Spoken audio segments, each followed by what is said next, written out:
ही आहे अंबड औद्योगिक वसाहतीतील हॉटेल वेलकम शेजारी असलेली इंडियन बँक आणि या बँकेत काल मध्यरात्रीच्या सुमारास अज्ञातांकडून पुन्हा एकदा चोरी करण्याचा प्रयत्न झालाय।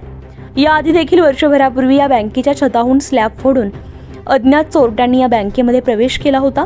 मात्र त्यावेळी पोलिसांच्या गस्त वाहनाच्या सायरनमुळे चोरीचा प्लॅन फसला आणि चोरटे तेथून फरार झाले होते।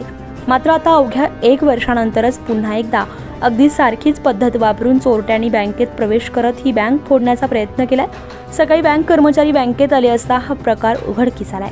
गुरुवारी मध्यरात्रीच्या सुमारास अज्ञात चोरट्यांनी लॉकर असलेल्या रूमच्या वरचा स्लॅब गॅस कटर सहाय्याने फोडून दरोडा टाकण्याचा प्रयत्न केला। चोरट्यांनी लॉकर रूमच्या वरील स्लॅब मशीनच्या सहाय्याने फोडला। त्यानंतर आतमध्ये शिरून लॉकर तोडण्याचा प्रयत्न केला, परंतु लॉक न तुटल्यामुळे चोरीचा प्लॅन पुन्हा एकदा असफल झाल्यामुळे काहीच चोरी झाली नसल्याची माहिती समजते। घटनास्थळी पोलिसांचा फौजफाटा पोहोचला असून गुन्हे शोध पथक आणि अंबड पोलीस ठाणे व चुंचाळे पोलीस चौकीचे अधिकारी व कर्मचारी घटनास्थळी दाखल होत त्यांनी फॉरेन्सिक टीमला पाचारण केले। या प्रकरणी पोलिसांतर्फे परिसरातील सीसीटीव्ही फुटेज तपासण्याचं काम सुरू असून आजूबाजूच्या परिसरामध्ये देखील या घटनेसंदर्भात चौकशी सुरू आहे। दरोडेखोरांच्या शोधासाठी 3 पथके रवाना करण्यात आली असून लवकरच आरोपीला ताब्यात घेतलं जाईल अशी माहिती सहाय्यक पोलीस आयुक्त शेखर देशमुख यांनी दिली आहे।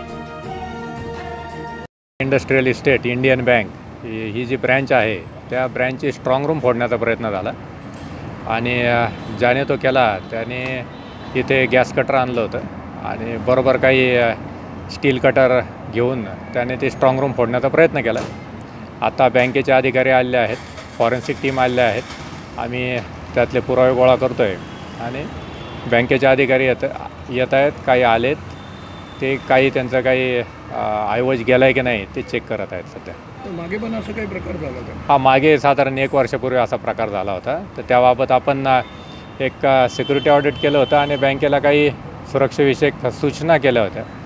त्यामुळे CCTV लावणे, नाईटला इथे गार्ड उपस्थित ठेवणे, परंतु दुर्दैवाने त्यांच्याकडून ती पूर्तता झाली नाही आणि पुन्हा असा प्रकार इथे घडलेला आहे। CCTV सुरू आहे का? CCTV आहे सुरू, परंतु ते पुरेसे नाही आहेत। ते सर्व अँगल बँकेच्या चारी बाजूने ती ब्रँच कव्हर व्हायला पाहिजे, ते होत नाही। नाईटला इथे कोणताही सुरक्षा रक्षक नसतं, ते राहून गेले त्यांच्याकडून।